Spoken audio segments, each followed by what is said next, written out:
whenever we're out in public, I am just like, I feel like I'm a little bit more heightened because I'm protective of Taylor, but I'm always looking at everyone. I can tell you every person in the room, what everyone's wearing, where everyone's looking, like, just because it's like, if some people are like looking at Taylor, like wanting to like take a photo or go up or like filming him from afar, like we're not going to walk that way. We're going to go the other way.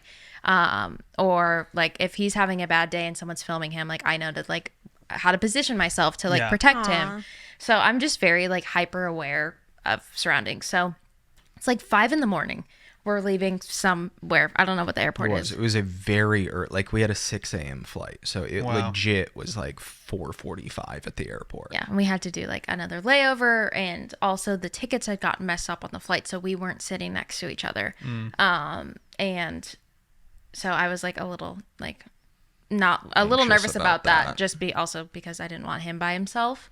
Because then I'm just thinking about him the whole flight. But anyways, we go through TSA, go through like the little scanny thing, whatever. And this guy, I see him like clock Taylor, and it's this big guy, like, and what, he's probably like 6'5", like just this big guy. He's wearing sunglasses. It's very early in the morning, and I see him like look at Taylor, and I just watch him like stare, and then he's like, oh, like I literally see the whole process of him, like I know him, like, oh, that's who it is.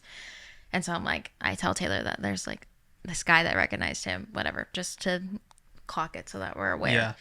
We like walk past him and he's just like holding his phone, like filming, whatever. A little annoying because it's literally 5 a.m. I got lots of bags going on. I'm like, not now. And then he just kind of keeps following us, but then he keeps like, we walked past him and I just did not, I literally felt like it wasn't good energy at all. And I was just kind of creeped out. He was filming us from afar, which is fine. But then he like kept moving closer. And so he's like zooming in and I was like, babe, I'm going to wave at him. Like maybe like he just wants a wave. And Taylor's like, okay. So like I wave, he like smirks, but then keeps filming. And then we board the plane, get on, whatever. We're like, that was weird. He left.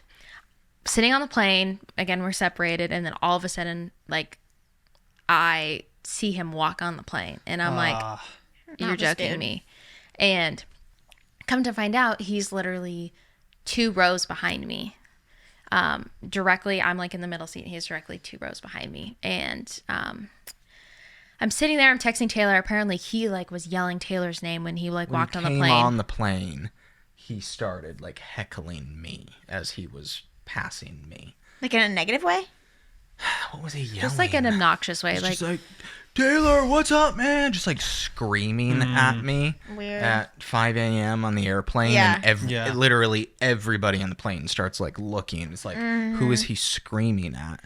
And I'm just like not looking at him. And then he goes back to his seat, 2 seats behind her. And then we're sitting there waiting for everyone to board. And then I, like out of the corner of my eye, I hear him talking to the guy that's in the aisle seat behind me. Switches seats with him, and he comes up and he gets like behind me, looks over my seat. He's like, Taylor, are you Taylor Dome? Taylor? Like just like starts like saying all this stuff. And he was like either like filming or asking to take a photo. And I was like, I'm so sorry. Not right now.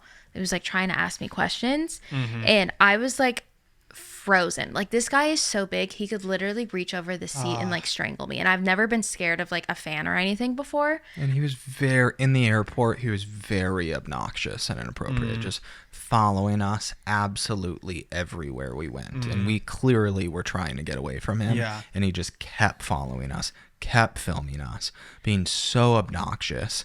Comes on the airplanes, yelling at me, alerting everybody, saying who knows what. Well, I guess actually before he moved seats, I saw him come on the plane and I went up to the flight attendant and was like, hey, this guy on the plane, he just came on, looks like this.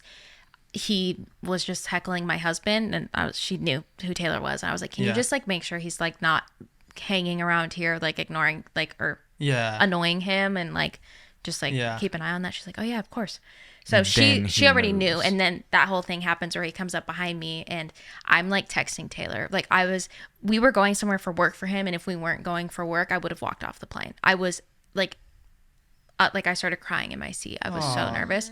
And I always say, I was next to like two really sweet old men. If there was a woman next to me, she would have known like what was going on. Like I just feel like there's like the woman instinct of like being scared of a man. But anyways, I text Taylor, I'm like, you need to get the flight attendant to come over here. They need to move him. I'm like so scared. In the middle of them doing the whole safety instruction, and Taylor's like, I can't ask them. They're literally like doing the life jacket and this. And then that ends. She finally comes over, and actually it's not her, it's another flight attendant. And she's like, sir, like I need you to go back to your seat. And he was like, really? You want to make me go back to the middle? Like this guy was nice enough to change seats with me. I'm 6'5" and needed to extend my legs. Like I have to go back to the middle seat. And the flight attendant looked at me and she was like, really? Like you're going to make him move? It's that much of a deal? And she looked at me, and this was like the only time I've ever like had to stand up for myself. And I was like, I'm so sorry, but I'm not comfortable with him sitting there. Like I literally had to say that, which I've never had to say in my life. It's really inappropriate for her to bring you into it with him right there. Yeah. And then the other flight attendant who I talked to came up, and she knew what was going on. And she was like, sir, we need you to move back. And like the whole flight, I just like was so uncomfortable, and I could just hear him talking. Can't leave. I went to the bathroom and got up once, and as I was walking back to my seat, I like made eye contact with him, and he like took a shot or something. Like he also reeked of alcohol. I was gonna leave that part out, but this whole time he reeked. Yeah. So it was just like terrifying. That was like the only like scary. Your fans are lovely. Everyone is so sweet, but that was like I was not a genuine fan. Yeah, it was just a little. It was a little scary. So that was probably the one of the only times I've actually genuinely like feared for like life.